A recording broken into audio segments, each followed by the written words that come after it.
Hey, welcome to What the Flick. We are doing some cramming in anticipation of Star Wars Episode VII. So that involved seeing Episode VI, which we're going to talk about now. Christy, Alonzo, Matt, Ben, what's going on? Okay, so Star Wars Episode VI, Return of the Jedi. This is the one with Ewoks. Take a look. A journey to alien worlds. It's a trap. A rebellion against oppression. An epic of heroes and villains. An adventure as vast as the universe.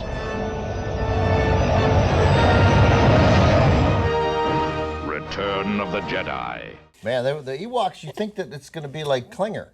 You know, it's like a character comes in briefly, does a little comic relief, you find him adorable, and then you move on to the main story. But then, but oh god, he wears a dress in every episode. Yeah, but the Ewoks didn't leave. It's Aftermash. There's a lot of Klinger. Yeah, it's funny because for years I defended this movie based on my memories of seeing it in the theater when I was 16, and loving the parts that I loved, and thinking that the Ewoks were not a deal breaker.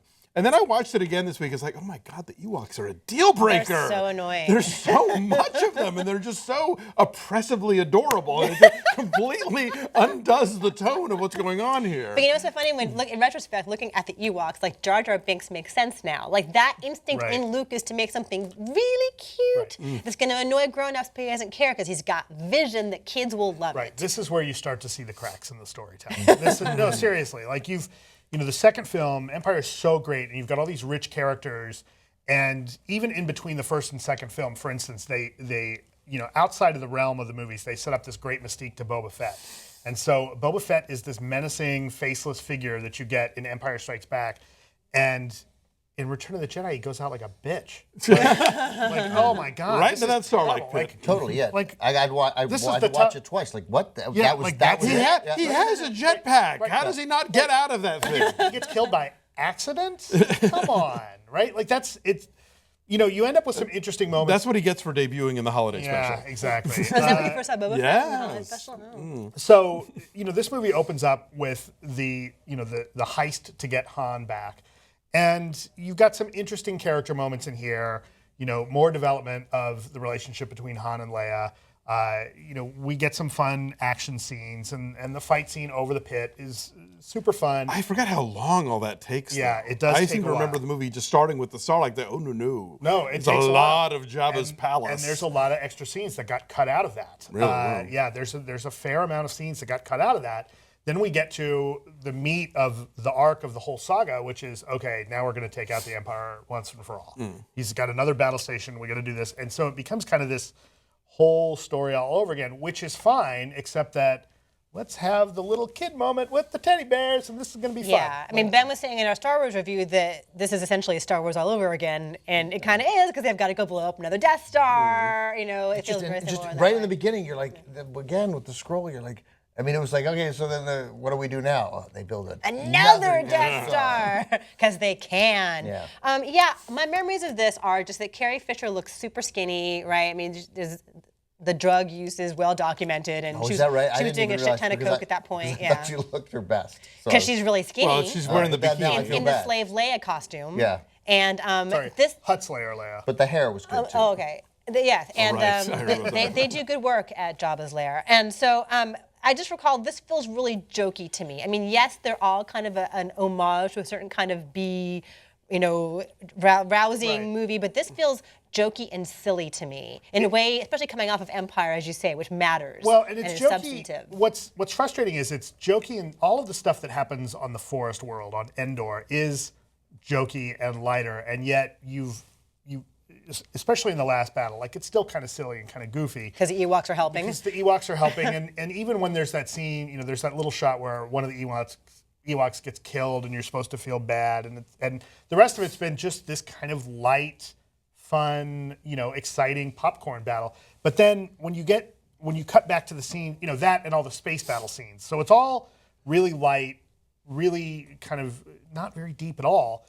But then you cut between those two battles and Luke facing down what he now knows as his father.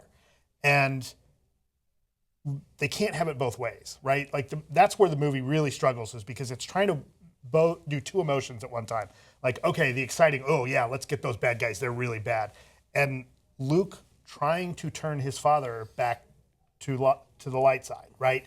And that should be much more dramatic and much more emotional than I think the movie lets it be. And that's what's really frustrating because, as we all know, Anakin does turn back to the light. And so he's got that moment where he does turn back and he does the right thing. And that should be much, much more powerful than it is. There is some poignancy with the mask being revealed. Yeah, It's a little rushed, but I think it's more effective than it is not.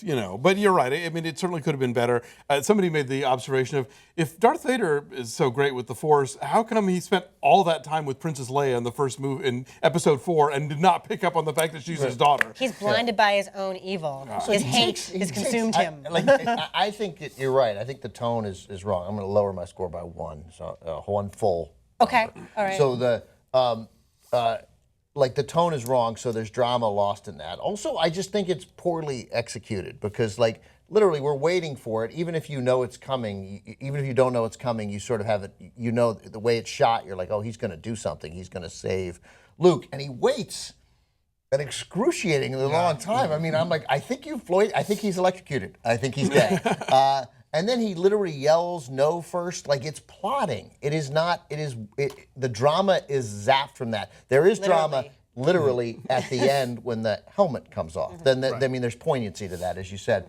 But before that, I think that what was supposed to be this great confrontational moment, this great Oedipal moment, is lost. And I mean, I just think Luke was dead by then.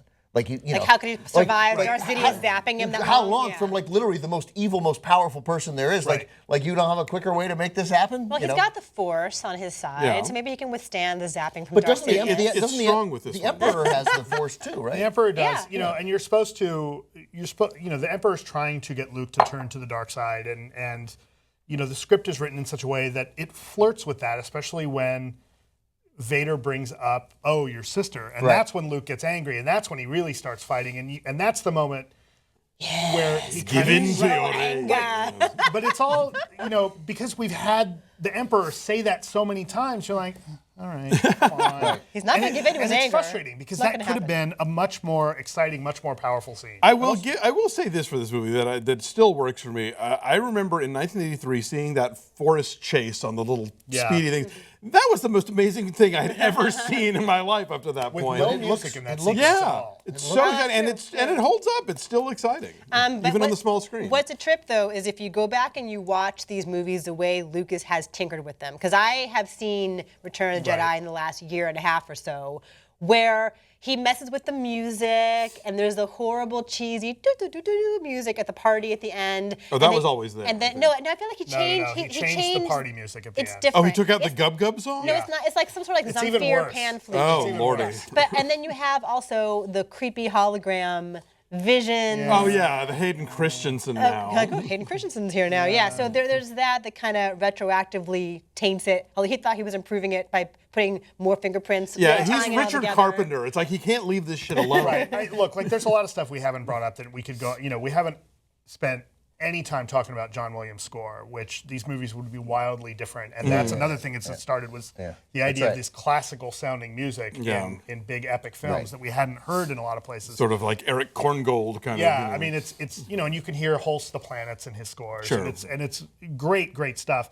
There's the tinkering where Han shoots first, and I think that once Lucas was able to go back, doesn't shoot first. Right. In Episode 4. That's Greedo shoots him I think first. He goes for the gun, where you start to see the cracks in Return of the Jedi becomes more pronounced when Lucas gets the opportunity to go back and tweak all of the films and make what a lot of people consider to be the incorrect creative decisions. It's like, I'm going to go back and change that. Well, yeah, I mean, the transition of Lucas being somebody who worked with smart people who could say no to him, and Lucas not working with people who could say no to him is extremely marked. All you have to do is look at 4 through 6 versus 1 through 3, much less the tinkered versions of 4 through 6. It's like, oh man. I really thought that point. I think I made it in Empire. I don't know which, but that there's a grandness lacking. That like there's that moment where they're pulling some clever ruse, and they're like, oh wait, some guy comes up and it's like, we've got them. We just need some backups to seal the deal and crush the rebels. And they're like, great, open the back door. A weird line all by itself. And they open the back door to what? I'm not entirely sure. There is no back in space. Right, and so they're on the ground, and they're going to send 2 garrisons as the back, and literally 25 guys come out, and then Han jumps down and he's like, and, gotcha, and it's just like so many things seemed, particularly in this one, but I had it with all 3, made these what were supposed to be grand things seem small. One other thing regarding the joking that kills me, and it killed me in all 3 movies, like finding clever banter in death-defying moments is dangerous stuff in a movie. Like, it's got to be done really well. I don't think it was done well in any of them. It takes away from the heightened drama of life or death moments when Han is super jokey. They're all super jokey, and they're all like, I was reminded of it because a friend of mine wanted to go see Monuments Men. Is that what it was called? Mm-hmm. Yeah. Right? The art heist movie. Yeah, the dumb, it was a big failure there. Yeah. And one of the reasons why it's a failure is how jokey they are when I think it's Matt Damon. Is Matt Damon in them? Yeah. Where he's like standing on a landmine. Oh, and right. then- Yeah, I remember that And all of a scene. sudden it's like, Yeah. I get blown up. And there's a lot of that in this yeah. movie. And I think if it's not done well, if that really is not, we're joking to cut brutal tension here because we're fearing for our lives, this just seemed like, guys out. So It dissipates the stakes. It really dissipates the drama. Yeah, this whole thing is silly. Okay, so your number, you've changed your number then, Ben. 5. Okay. Matt, That's what's your terrible. number? I'm still at a 7. I think it's still a solid close, but God, it's missing a lot that's in the first couple of films. 7.5, which is maybe a little high, but I think there are some satisfying aspects. The death of Yoda, I think, is handled very well. Spoiler. Spoiler, I know. Yoda dies. There are no spoilers for me. there are things about it that work, and obviously a lot that don't. But I think the things that work mostly outweigh. I'm saying 6. Our average is 6.4. But now, Where is as you it? look back, like whatever these things are, you have to take them. They have to be seen as 3 movies, and the importance of them, despite how I feel about them, and despite whether you love them or don't care about them, like they matter so much. They are so critically important, and George Lucas's genius in getting that.